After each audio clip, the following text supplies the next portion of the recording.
Nós estamos na redação do Jornal do Porto, Jornal do Porto TV, para uma entrevista hoje com o subcomandante da Polícia Militar aqui na área do 38º Batalhão, o Major PM Luiz Sérgio Mussolini Filho. Primeiramente, Major, seja bem-vindo aos estúdios aqui do Jornal do Porto. Obrigado, Osni, pela oportunidade.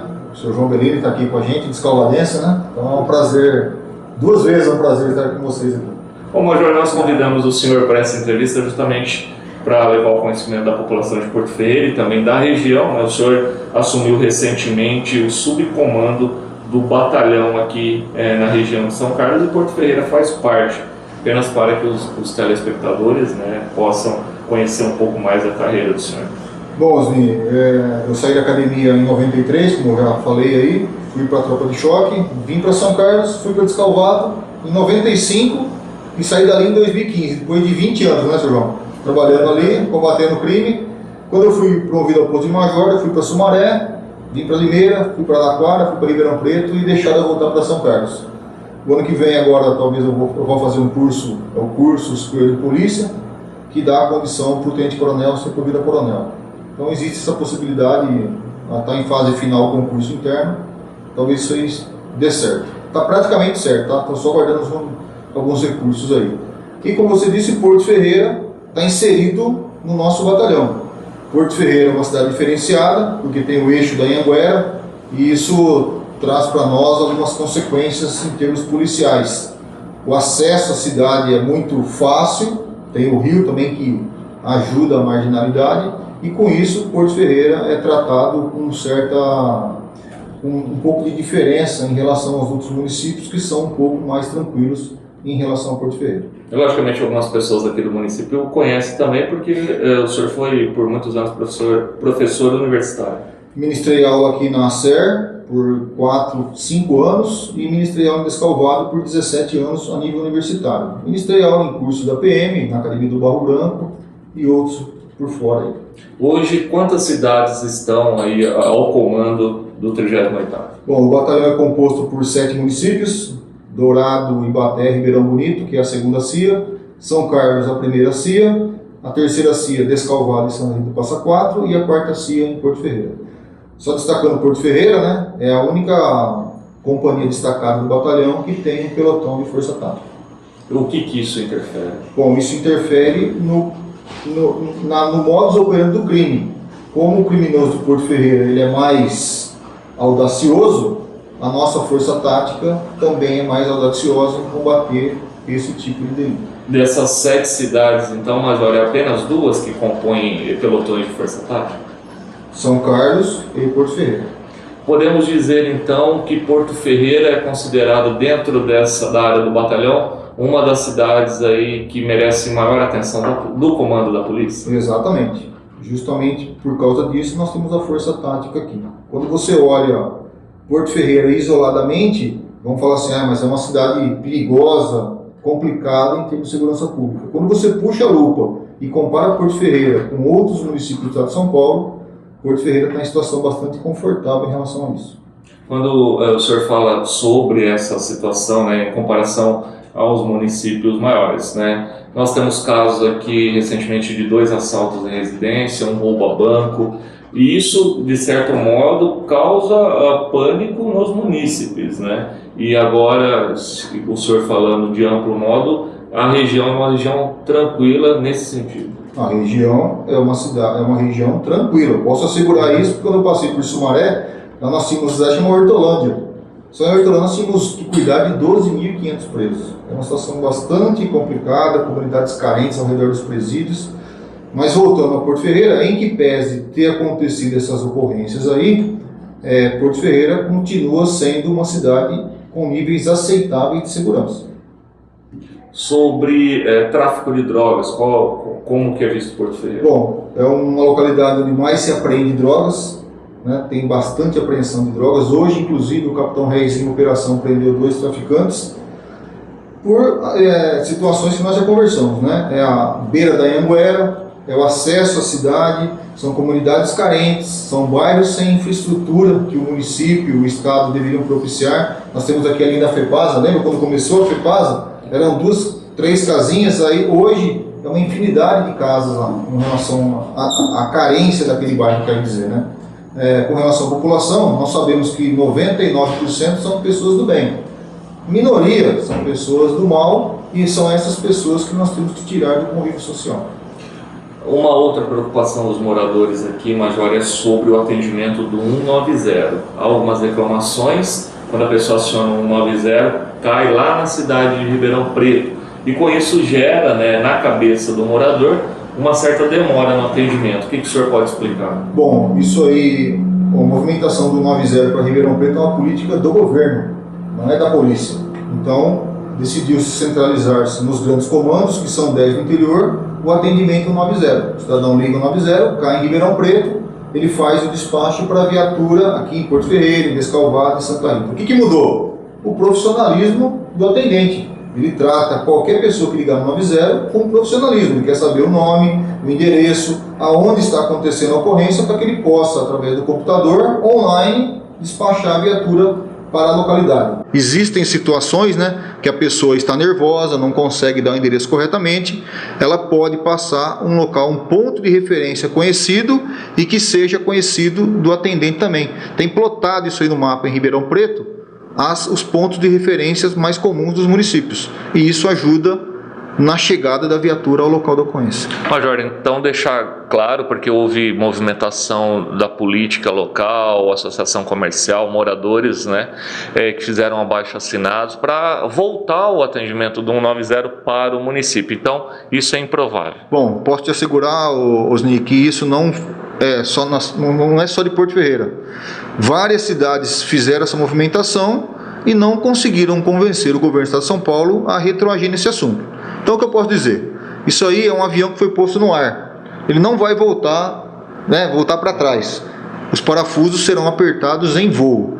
Nós já melhorou muito e nós vamos melhorar mais ainda, propiciando um melhor atendimento à população que utiliza o 90. Por falar em 190, também recentemente a comunicação do 38º ela se tornou digital. O que é isso? Bom, eu retornei para o batalhão no dia 11 de setembro e recebi a missão do Coronel Wellington de digitalizar as comunicações nas 7 cidades. Providenciamos 2 aparelhinhos lá, que é o KVL e o KVF.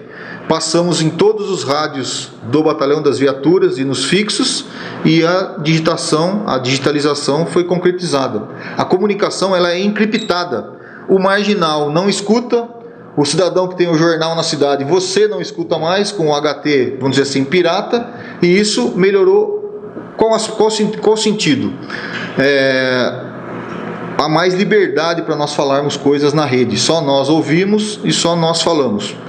O que nós estamos prevendo aí com isso? Que aumente o confronto marginalidade e polícia, porque até pouco tempo atrás o marginal ouvia a nossa comunicação. Então, quando ele percebia que a viatura ia se aproximar, ele ia embora.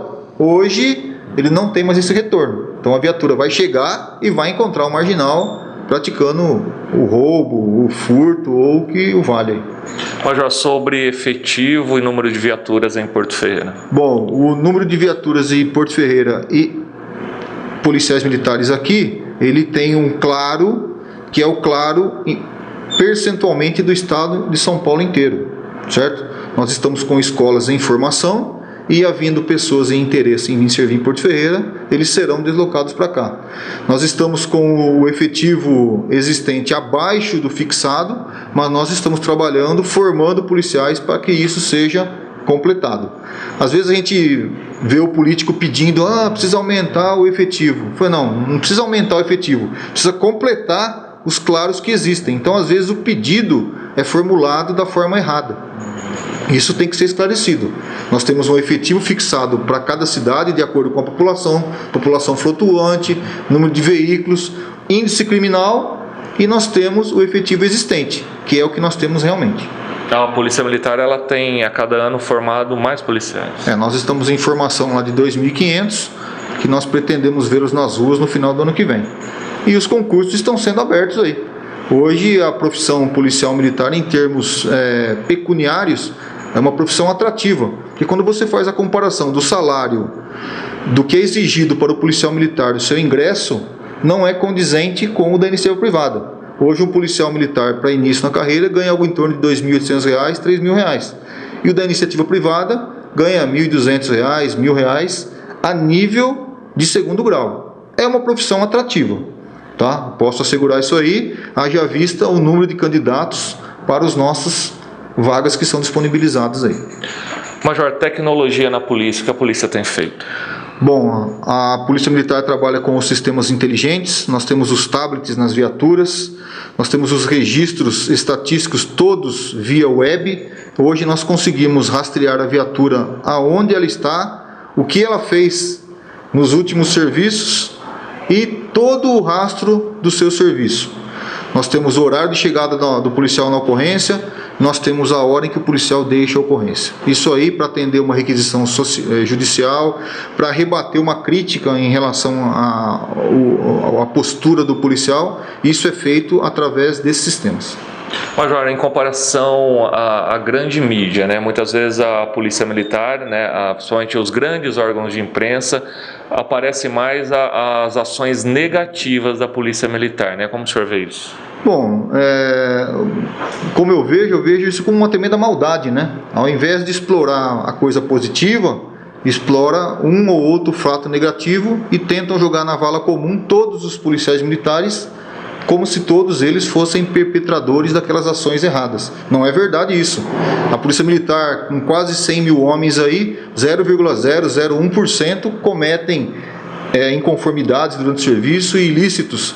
São combatidos internamente com punições administrativas e alguns, se houver infração penal militar, são inclusive presos e depois expulsos.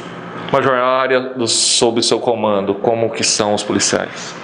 Bom, nós temos aí algo em torno de 6 sindicâncias tramitando na área do batalhão, que são para apurar danos ao patrimônio. Acidente de viatura, queda de motocicleta. Temos 2 inquéritos policiais tramitando, que foram crimes praticados por policiais militares no decorrer da função. E temos um procedimento que está em fase de conclusão, que é um procedimento que tem como cunho a pena máxima, a expulsão. Relacionamento Polícia Militar, Polícia Civil, Ministério Público e Guardas Municipais. Olha, nós procuramos ser profissionais e agirmos dentro da nossa função. Quando precisamos lançar mão da Guarda Municipal, nós acionamos a Guarda Municipal. Quando precisamos trabalhar com o Ministério Público, vamos atrás do Ministério Público. Assim, a Polícia Civil e o Judiciário também. Major, algumas cidades aqui da região do 38º trabalham em parcerias com as prefeituras. Porto Ferreira houve a renovação da atividade delegada. Quando o Estado ele acaba não suprindo essa necessidade de efetivo policial, essa ação das prefeituras é importante. Bom, vamos deixar claro uma coisa. Quando o legislador constituinte pôs na Constituição Federal o Estado em letras garrafais, letras maiúsculas, ele repartiu a competência entre Estado, União, Estado membro e municípios. Então o município também é Estado. Alguns prefeitos acham que a segurança pública é culpa do Estado. Só que ele esquece que o prefeito também é Estado. A atividade delegada nada mais é do que a delegação, como o próprio nome diz, de funções atinentes ao município para o Estado. Então a atividade delegada do policial militar, ele vai trabalhar para o município, remunerado pelo município, com a viatura da PM, com o amparo do Estado membro, que é a farda, se ele vir a morrer em serviço, né, as consequências jurídicas da sua morte em serviço, fazendo os serviços do município. Concomitantemente a isso, ele dobra ou triplica ou quadruplica o policiamento ostensivo no município, sendo remunerado pelo município nas suas horas de folga.